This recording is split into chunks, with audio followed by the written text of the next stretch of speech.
Jorge, it looks like old Redhead is back. You know what they say about a ginger? They'll poison the wet. Oh. Hey dolls, it's me, Wilma Fingerdoo, with the Fingerdoo review of RuPaul's Drag Race Season 15, Episode 11, and as per usual, I'm going to kick things off by thanking the people who helped keep the studio lights on for another week, my tipperdoos. Patty MLS, Shiraz's Special, Nisa's 1965, I hope that's the year you were born, Kiri Lee, and of course, my tipperdoo boyfriend, Vito. All of whom use the YouTube thanks button, which is just below this window. Thanks, dolls. Seriously. I'd also like to welcome a new princess to the Fingerdoo family on Patreon, Lizzie S. Hey, doll. I hope to see you at our next live chat. Did I mention that we do 2 live chats a month on my Patreon group? 'Cause we do. If you'd like to join the party on my Patreon group, leave a tipperdoo or grab yourself some Wilma merch from my Redbubble store. The links are down below in the description box. Now, Jorge, drink me! Oh, look at this. A fabulous Cosmo. It's a Cosmo? Good. I like a Cosmo. Makes me feel all sexy in the city. Delish. Okay, the good news is that MTV has apparently canceled the fake friends who crossed paths in WeHo shows, so none of us have to endure that hot mess again. But the even better news is we return to the unedited Drag Race format. I'd forgotten all about that until I heard she already had hers is, but I'm getting ahead of myself. After the Queens bid Malaysia adieu, Lucy LaDuca wasted no time beating her dead horse. And I don't mean that in a sexy way. Her saying she should have won the Maxi Challenge has almost become as much a part of the show as Selena landing in the bottom. I will say this, I think this time Lucy had a point. She did have a good interview with Frankie Grande, but so did Luxx with Love Connie. Did they do a better job than Sasha Colby? Maybe, but I'm going to just go ahead and say it. They're not as likable as Sasha Colby. Is that the editor's fault? Sure, partly. They're only working with what they've been given, but I'll also say this. I didn't think Selena deserved to lip sync last week either. Sue me. Regardless of what I think, the next day it was clear that both Luxx and Lucy were aiming for a win because they started the day arguing over whether Lucy was pregnant enough in her Beyonce look. I have to admit, if Lucy hadn't said that she was pregnant during her runway, I wouldn't have thought she was pregnant either. It's drag, darling. Go big or go home. You gots to be in your 5th trimester to sell that look on Drag Race is all I'm saying. Seriously. Either way, Lucy felt like Luxx was insulting her, which is a coincidence because I felt Luxx's wig was insulting me. Seriously, look at it. That's when those much-missed words rang through the workroom. Let's say them all together, shall we? 1, 2, 3. She already had hers is. Something else I missed was Ru's video message. Not because I enjoy them particularly, but because of how stunning that wig was. It didn't deserve to end up on the cutting room floor. Shame on MTV, seriously. Not only did we get a video message from Ru, we also got a mini challenge. Hooray! The queens had 15 minutes to get into quick drag so they could dance the line for a Harlem Vogue ball. I love this mini challenge because not only did these queens look hard, but the history of the Harlem Vogue balls took a hit too. Lucy's big move was a mediocre cartwheel, and then, she started blowing on that 80s party whistle so hard, I felt violated. And forget walking the duck, Selena flopped the fish all over that workroom floor, while Mistress spent most of her dance time shading the prettier queens. The very nerve. At least she ended her turn in a death drop. Eventually. I couldn't tell if Marsha was trying to Vogue or audition for Le Ballet Trocadero. Not that they all chewed Cheetos. The standouts were Luxx, Sasha, and of course Anitra. Starting to see a trend here. But the undisputed winner as far as Ru was concerned was Anitra. I think she got a lot of help from that duck. Oh, and that big long monstrosity from pit crew member Asaf didn't hurt her either. Okay, it may have hurt her a little. I'm just saying. And then it was time for this week's Maxi Challenge, the Bubbly Comedy Festival. The queens would be performing stand-up comedy in pairs. I know. Ugh, but at least it would give Lux and Lucy someone to blame if they didn't land in the top. Tell me I'm wrong. The queens were divided into teams of 2 with the help of Bruno. I'd like Bruno to divide me into 2, I'll tell you what. They had to grab different colored cans of bubbly from Bruno's cooler and match them up. Sasha and Anitra both picked mango. Marsha, and Mistress both picked blackberry. Of course, the gag of the week had to be Lucy and Lux both picking lime. It's as if it were planned. Which left us Titties as the only one who picked the cherry can. That gave her the option of performing solo or switching places with a queen from one of the teams. Well, because she's not stupid, Titties chose to steal Mistress, which left Marsha as the solo act, which delighted her. Because she won the mini, Anitra got to pick the running order for the show. I have to say, I thought Anitra was very strategic with her choices. She put Marsha first, which I thought would freak her out, but she surprised me by being okay with it. She felt it would be better for her to get it over with as opposed to sitting through the other acts and working herself into a fit. I have to admit, I was proud of her. I didn't believe it for a minute, but I was proud of her. Anitra put Lux and Lucy up second, herself and Sasha in the third spot, and Mistress and Titties to close. Mistress didn't seem too pleased to be going last. I guess Karma is a bigger bitch than Mistress. In a perfect world, Lucy and Lux may not have wanted to work together, but it was clear that they wanted to win more, which is why they seem to be getting along. They just got right down to writing jokes, or, well, something close to it. For all her talk, Marsha was worried. She didn't blame the Titties because, well, she admitted that she probably would have done the same thing. Probably. As Sasha and Anitra tried to plan out their act, Anitra was feeling a migraine coming on, bless her. It was bad enough that she actually had to frig off to get an aspirin, which left Sasha alone to write as best she could, bless. Then it was time for the queens to workshop their material with the beyond hilarious Ali Wong. Seriously, if you have not seen her act, you can catch all 3 of her comedy specials on Netflix. Go on. I'll wait. I don't know why I keep looking at this. The time is always the same, 4:44. Oh, Michelle was there too. Probably to keep Ali company or get her a beverage if she got thirsty, I'm assuming. Marsha was up first and seemed to relax a bit after Ali pointed out why going first was a good thing. For the most part, I didn't think Marsha sucked. Well, until that Parent Trap bit, but Miss Wong made it right. You see what I did there. Lucy and Lux were next. Lucy had a few funny lines, but it was hard to hear if Lux did because, well, she mumbled most of her punchlines. I said she mumbled most of her punchlines. Mistress and Titties were next. Mistress didn't suck too badly, but Titties needed to trim her story down. Clearly, from the looks of Michelle and Allie's faces, that was a long and winding road to a punchline is all I'm saying. Hell, I almost punched her. Last but not least were Sasha and Anitra, who was feeling a lot better. Too bad her jokes weren't. Hopefully, with the migraine gone, she'll be able to do a rewrite. Needless to say, Sasha was feeling that she was in danger, girl. Then it was Elimination Day. Sounds like the queens were due a trip to the toilets. Thanks, Ali Wong. Anitra seemed to be feeling better, which of course made Sasha feel better. Not that she had to worry. Even if Sasha did end up at the bottom this week, she's still the front runner with 3 wins. No minis. Lux was showing her true colors once again when she tried to throw Marsha off her game by pointing out how hard it was going to be for her to go first and alone. Clearly somebody wanted to make sure that she wasn't the worst. As Titties and Mistress got ready, Titties talked about how, because she was never the pretty one, she relied on humor to win friends and influence people. Not the pretty one. I think Titties is stunning in drag. But out of drag, those ears. Mistress shared the story of the last time she talked to her mom. She was in the hospital with a broken ankle, which happened during a drag show, and all her mom was worried about when she showed up was what Mistress was wearing. As hard as that moment was for Mistress, it really showed her who she could rely on in a crisis. Apparently it's not her mother.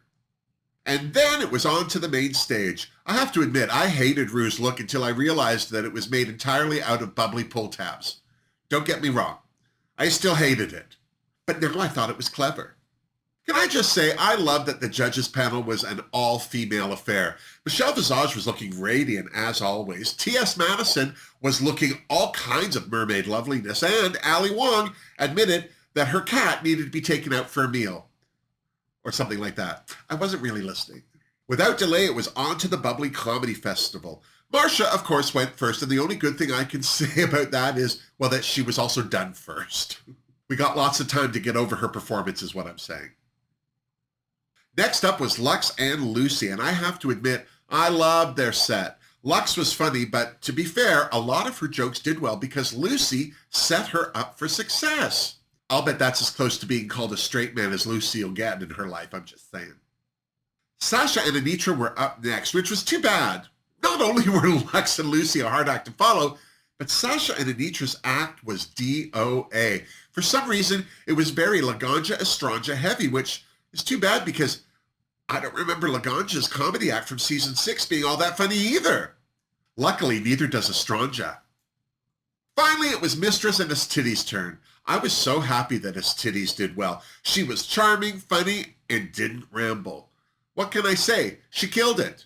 Mistress killed, well, my good time. Even though both the queens told stories, Mistresses had chapters. It was War and Peace up there. I'm so serious. And then it was time for the runway. Category is Rip Her to Shreds. I'm just going to say I didn't like Marcia's outfit, mostly because Lucy wore the same thing 2 episodes ago. Finger don't for Marcia. Lucy's runway was stunning, not only because it was a fresh take on the tired old vampire look, but because it was also a departure from Lucy's regular looks. Clearly, this was a Fingerdoo, just saying.